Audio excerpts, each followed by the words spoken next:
नमस्कार दोस्तों, स्वागत है आप सभी का आज के मुख्य समाचार के इस वीडियो में। जी हां दोस्तों, मोदी सरकार की तरफ से बड़ी और महत्वपूर्ण खबर की अपडेट निकल कर आ रही है, जिसकी सटीक जानकारी हम आपको इस वीडियो में देंगे। बस आप इस वीडियो के साथ अंत तक बने रहें।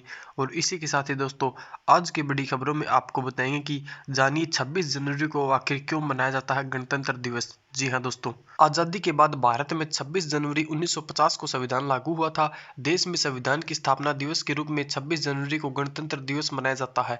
देश का पहला गणतंत्र दिवस 26 जनवरी 1950 को मनाया गया था, जिसके बाद हर साल इसे बड़े ही हर्षोल्लास और खुशी के साथ मनाया जाता है। इस साल देश में 72वां गणतंत्र दिवस मनाया जाएगा।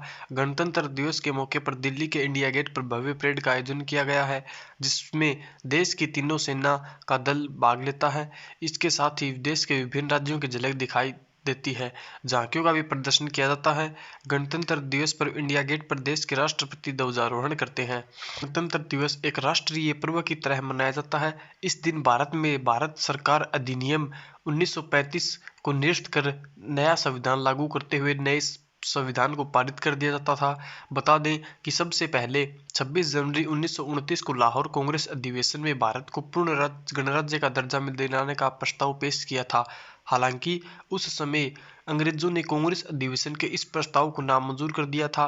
इसके बाद 26 जनवरी 1930 को कांग्रेस भारत को पूर्ण गणराज्य की घोषणा कर दी गई थी। वहीं संविधान निर्माण की शुरुआत 9 दिसंबर 1946 को हुई थी, जिसके निर्माण में कुल 2 साल 11 महीने और 18 दिन लग गए थे। विधान के बनने के बाद समिति ने 26 जनवरी 1949 को संविधान सभापति को सौंप दिया था, जिसके बाद 26 जनवरी 1950 को आधिकारिक तौर पर संविधान को लागू करते हुए गणतंत्र दिवस की शुरुआत हुई। बता दें कि इस दिन को गणतंत्र दिवस के रूप में इसलिए चुना गया क्योंकि 26 जनवरी 1929 को पहली बार भारत को पूर्ण गणराज्य का प्रस्ताव पेश किया गया था। और अगली बड़ी खबर की बात करें तो राजपथ पर दिखा न्यू इंडिया का अभिमान, घातक और मारक हथियारों में दिखी आत्मनिर्भर भारत की झलक। जी हां दोस्तों, 26 जनवरी के मौके पर दिल्ली के राजपथ पर हिंदुस्तान का विहंगम दृश्य देखने को मिला। यहां न सिर्फ भारत की ताकत, शौर्य और बहादुरी की झलक देखने को मिली, बल्कि ऐसा लगा मानो देश की बहुरंगी संस्कृति एक के बाद एक राजपथ पर उतर आई है। राजपथ पर सबसे पहले देश की सेनाओं के परेड ने मार्च निकाला। परेड का आकर्षण रहा बांग्लादेश का मार्चिंग दस्ता और बैंड। राजपथ पर पहली बार बांग्लादेश की सशस्त्र सेनाओं के 122 सैनिकों के मार्चिंग दस्ते ने अपनी शानदार उपस्थिति दर्ज कराई। उसके बाद भारतीय सेना की 61 कैवलरी की बारी आई। इस कैवलरी को विश्व में अपनी तरह की अकेली सक्रिय घुड़सवारी रेजिमेंट का गौरव हासिल है। इसके बाद राजपथ पर T-90 टैंक भीष्म का प्रदर्शन किया गया। यह मुख्य युद्धक टैंक हंटर किलर सिद्धांत पर कार्य करता है।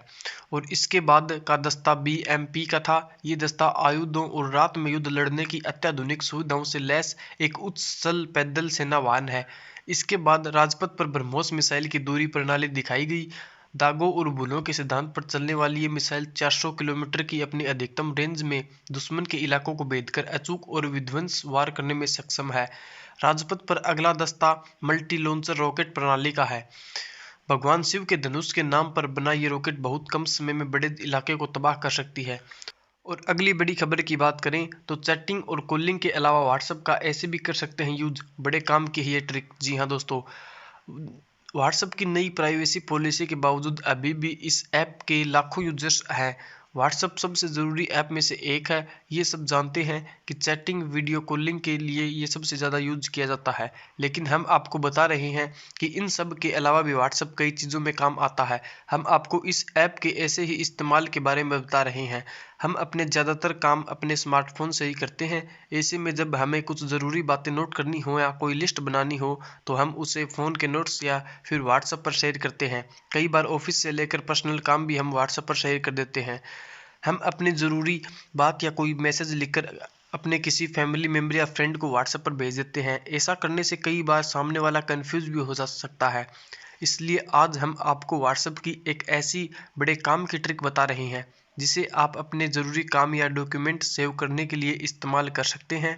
आप अपने व्हाट्सएप को पर्सनल डायरी या नोट्स की तरह भी यूज कर सकते हैं। आइए जानते हैं व्हाट्सएप पर पर्सनल डायरी कैसे क्रिएट करें। सबसे पहले अपने व्हाट्सएप पर जाएं और एक नया ग्रुप क्रिएट करें।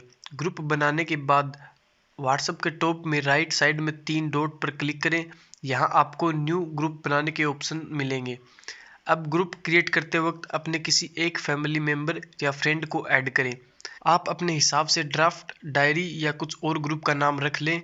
ग्रुप बनने के बाद उसमें सिर्फ 2 मेंबर होंगे, एक आप और दूसरा जिसे आपने ऐड किया है। अब आप अपने दूसरे ग्रुप मेंबर को ग्रुप से रिमूव कर दें।